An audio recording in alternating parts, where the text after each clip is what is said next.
Hello student, आज की इस वीडियो में आप लोगों को डॉक्टर राजेंद्र प्रसाद का जीवन परिचय और इनके द्वारा जितने रचनाएं हैं उसको आज मैं आप लोगों को डिटेल से बताऊंगा। तो इस वीडियो में आप लोग बने रहिए, मैं आप लोगों को पूरी जानकारी दूंगा। तो देखिए, सबसे पहले जीवन परिचय समझते हैं। तो यहाँ पर देखिए, जीवन परिचय इनका इस प्रकार से लिखेंगे।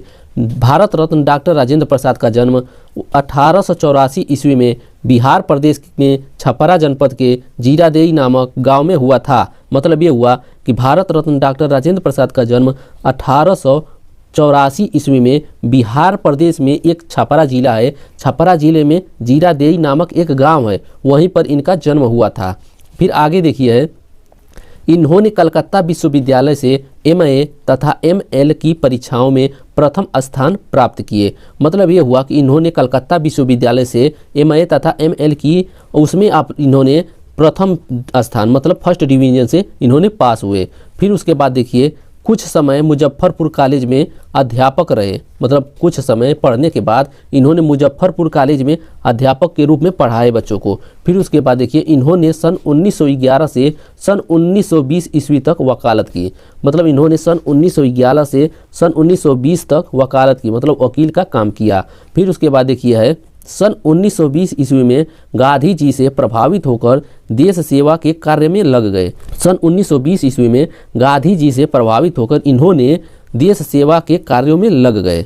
फिर उसके बाद देखिए आगे है, कांग्रेस के 3 बार सभापति चुने गए। मतलब कांग्रेस पार्टी के 3 बार सभापति चुने गए। सन 1952 ईस्वी से 1962 ईस्वी तक भारतीय गणराज्य के राष्ट्रपति पद को अलंकृत किए। मतलब इन्होंने 1952 ईस्वी से 1962 ईस्वी तक भारतीय गणराज्य मतलब भारत के राष्ट्रपति रहे।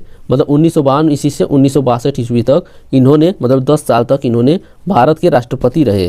फिर उसके बाद देखिए आगे है, डॉक्टर राजेंद्र प्रसाद अपनी सत्यानिष्ठा, ईमानदारी, निर्भीकता, देशभक्ति, सज्जनता और सादगी के लिए प्रसिद्ध थे। सन 1963 ईस्वी में पटना के सदागत आश्रम में इनका स्वर्गवास हो गया। मतलब सन 1963 ईस्वी में पटना के सदागत आश्रम में इनका स्वर्गवास हो गया, मतलब इनका मृत्यु हो गया, मतलब ये एक्सपायर हो गए। अब आगे देखिए, इनका जीवन परिचय तो हो गया, इनको आप लोग अच्छे से याद कर लीजिएगा। अब आगे देखिए इनकी रचनाएं, क्योंकि रचनाएं भी 2-3 लिख देने पर 2 नंबर मिल जाता है।